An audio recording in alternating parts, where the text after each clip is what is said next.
I'm what the deaf, nonverbal audio classify as hard hearing, HH. Because I can communicate with hearing person without resorting sign languages or notes.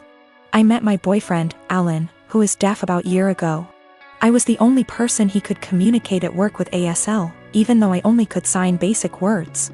Later, he began to teach me in more advanced ASL, and we found out we have so much in common in TV, movies, books, tastes with similar goals and desires in life that we became best friends that evolved into a romantic relationship. We're going strong 9 months now, and we're compatible in every area. It's the best and healthiest relationship I ever had, and I'm always excited and giddy to see him at work or when we wake up together. He feels the same, and we're talking moving each other as soon his lease is up in 3 months from now. 2 months ago, we decided to meet each other parents, which all are hearing. He's their only deaf son. Alan met mine, and it went fabulous. Then we met his parents, Irma and Paul. I thought we got along because they were smiling, gushing and laughing, but I'm beginning to believe they were putting their best masks for the sake of their son. One time on a family's birthday parties, Irma said in front of the ladies with me next to her, "It's so impressive you can talk with that speech impediment. I barely can understand you myself."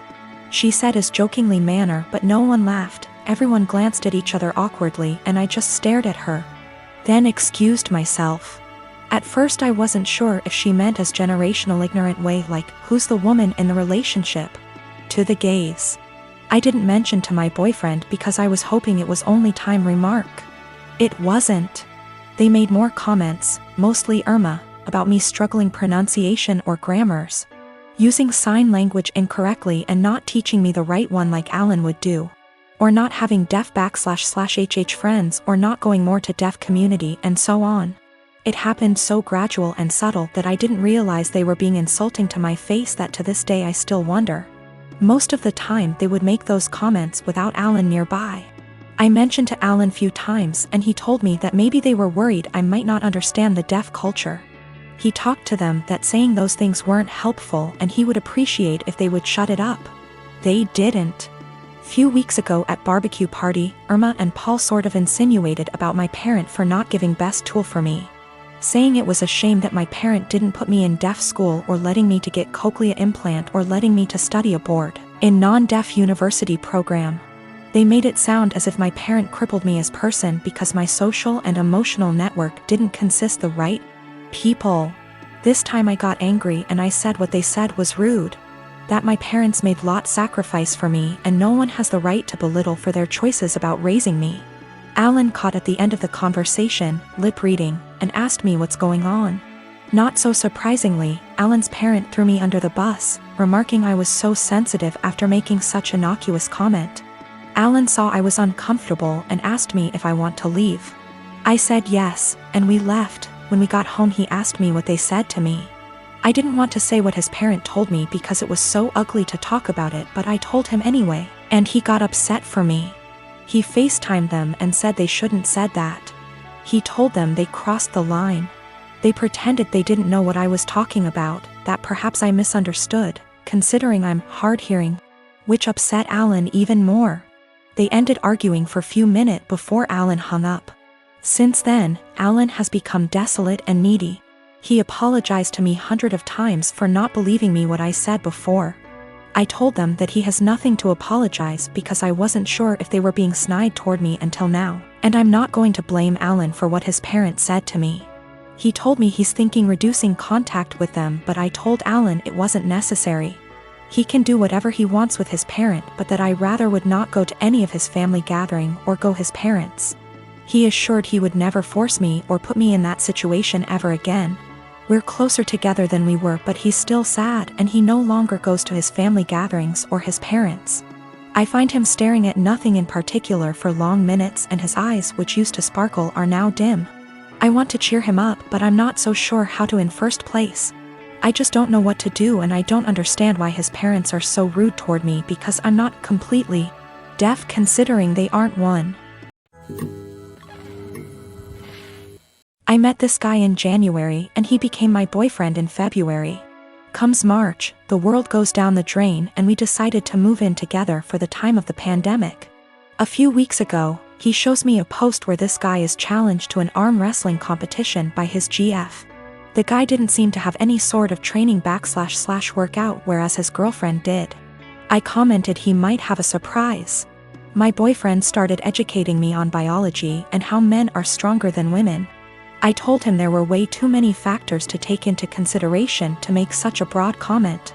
I have been doing weightlifting for 2 years and my boyfriend has never seen a gym in his life, so I used us as an example. That was a big mistake. He got really defensive and condescending, and made comments like, "That's cute." I just let it go. Fast forward to yesterday. He's playing some game with his friend, online, and I can clearly hear him talk about me. Well, curiosity killed the cat. At first it's all pretty and my ego is bursting, but then he says I'm delusional because I think I'm stronger than him. Pause. Seriously? I know I'm weak, but not weaker than a girl. So later, I decide to call him on his BS. I asked him if he wanted to come work out with me the next day, this morning, so he can show me how strong he is. He accepted and I was happy because I had been dying to bring him and initiate him to something I'm passionate about. So, this morning, we went to my friend's garage. My region allows groups of 10 or less and we wipe everything. I told him we're gonna do deadlifts. It's my favorite exercise and I was already planning to test my personal best, so it was perfect. My friend was there cause he corrects my form and it's been our Sunday ritual since COVID-19. We started light and slowly worked our way up, doing the same number of reps as the other. Comes 185, his form starts to crumble, so we made him go lighter. But 185 really isn't that much for me, so I kept stacking the plates. He looked very supportive and impressed the whole time. I ended up beating my personal best at 265. I was ecstatic and so were they. When we got in the car, he was very silent. I assumed he was just tired. We got home and that's when he exploded and asked me if I was proud of myself. Apparently, I humiliated him in front of my friend. I apologized. I didn't realize he was feeling that way. He got angry and said it really changed the way he saw me, like I'm less of a woman now. He stormed to the basement. I started collecting my things. But now I'm wondering if I should have been reading between the lines and stopped at 190 or something. Or just dropped it and never suggested we work out together. I knew very well I was stronger than him, but I just had to prove it to him. I always had good grades in high school, was home on time, cleaned the house, etc. I never had problems with my parents before this. I went to med school, still living with parents when I was 20. I dated someone who was 23. Dad was against this because B does not believe in dating people far older than you, so like don't date far from your own age. And says I cannot date J. Argument breaks out. Dad says it's his house, so either I agree or I move out. I say it's not fair as Jay has a job, goes to college, has future plans, etc. Dad kicks me out. Mom agrees with his decision. Little bro was only 14 at the time. I moved with Jay, his family was supportive, helped me with my college. I went to another college due to financial reasons. Finished my required years but still kept in touch with my lil bro years later, me and Jay, with the help of his parents. Got a small house. Like really small, but I'm happy with it. I ended up giving birth to a sweet baby girl. I let my lil bro know that he could come see her when he was able to. He came a few times. Today, bro came to see the baby and asked when I was going to let mom and dad see her since they wanted to reconnect. I said never and that I wasn't going to forgive them. Bro says I'm being unreasonable as they were just strict and trying to protect me. I say that's bullshit because dad shouldn't have kicked me out over age. Bro says I should at least let mom come because she didn't want to agree with it. I say mom was able to do something but didn't, but that bro's situation was different because he was only 15. Bro is upset because he says mom and dad regret their decision and just want to reconnect and that I am dragging this entire situation. I told him that if he thinks I'm dragging it out, then he can stay out of my life too. He's angry and says that I need to move on and that I shouldn't be withholding them from seeing their grandchild. I say that they disowned me and so have no grandchild from a daughter that doesn't exist.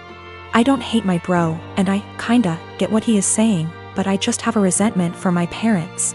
It's not like I had a baby just to put it against them, but my lil bro Thinks I'm going to go die on a hill with them for something done several years ago, and it's petty. I want a relationship with my bro, just not my mom and dad. I've always cleaned as I cook so that when it gets to the end of the meal, there's minimal mess. My husband is the opposite. When he cooks, it's like a bomb went off. I've encouraged him to clean as he cooks. And if we're doing a big meal / holiday meal together, I often make sure to assign him that role. Like most people, one of us cooks, the other one cleans up. I am the better cook, so I cook like 80% of the time. He gets an easy cleanup. I'm busier than usual at work, so he's had to step up. Whenever he's done, the kitchen is a mess. I don't even get how it happens. There will be oil splatters untouched, stuff drying to dishes, peels and meat. I'm not about to let food sit out overnight, so after I'm done eating I'll start the process and won't get to really relax much. Last week I asked if he could please try cleaning as he cooks. He told me the rule is one person cooks, the other person cleans. I said I get that, but you're leaving me with a huge mess every night. He said I just don't have the time to clean up when I'm focused on cooking, knowing full well I'll see him scrolling on his phone. I just got so fed up, so on Sunday I made a big pot of chili. I didn't clean up as I worked. When I was done, I served him, sat down, enjoyed a beer and dinner. When he finally went into the kitchen, he said, "What the? Why is there such a mess?" I said that I was too busy paying attention to the chili to clean up. I started to get ready for bed. He was like, "You're just going to leave this here?" And I said yes. He said he would have to wake up extra early to clean up and that he had to be at work earlier than usual, and was supposed to play a game with his friends later that night, so could I just clean up? I said no, I cooked, so he has to clean. 2 days later he's still pissy with me because he ended up not being able to game and told me that he didn't get enough sleep, and was exhausted at work. Not to be too snarky, but it's not like he's a surgeon, because I had to prove a point to him. I told him that nothing else seemed to get his attention, and I feel pretty justified. He told me I was being a smug asshole about it and it was childish. We don't have a dishwasher, there's no room for one, so everything has to be done by hand. Additionally, doing the dishes means cleaning up the counters and stovetop and sweeping the floor, taking out the trash if need be. When I make chili, it's a process starting / dried chilies that I toast, soak, seed, pulverize, etc. Then there's cooking the dried beans, then there's the onions and garlic and the peels, any other veggies, seeding tomato, cans of tomato, grinding the spices, etc. Then there's grating cheese for the top, etc. It definitely left a ton of dishes and other stuff behind. So another thing that comes up is whoever cooks also cleans, but since I cook most of the time, I just don't see that as being also fair to me. I'll end up spending almost every single day after work. I've been ending work at 6 or 7 some days lately, cooking and cleaning.